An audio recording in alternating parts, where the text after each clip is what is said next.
Hello Auto Pips! For today's video, pag-uusapan natin ang isa sa pinaka-exciting na update sa Autodesk Inventor, and that is the Autodesk Assistant.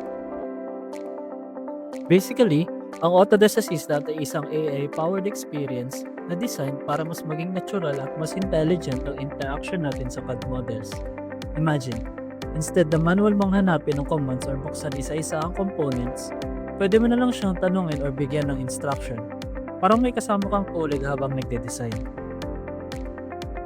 Inside Inventor, makikita siya as a dockable panel beside your workspace.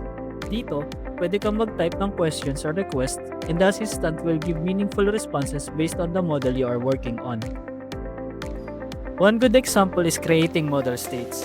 Instead na manual mong isa-press ang fasteners or selected components, pwede mong sabihin sa assistant kung ano ang gusto mong gawin.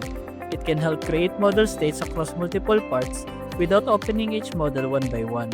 So, malaking time saver ito especially sa repetitive tasks. Another useful feature is working with parameters.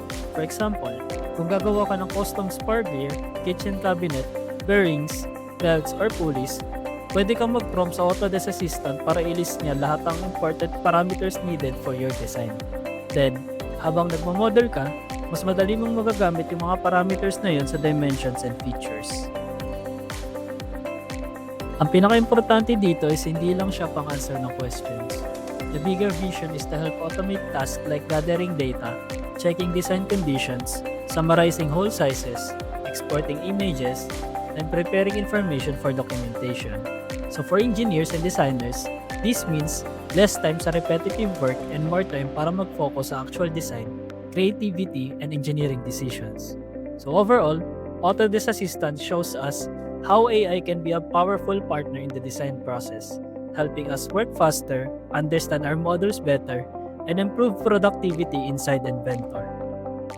So kung nakatulong sa inyo ang video na ito, don't forget to follow for more tips, updates, and quick insights about Autodesk tools and design technology.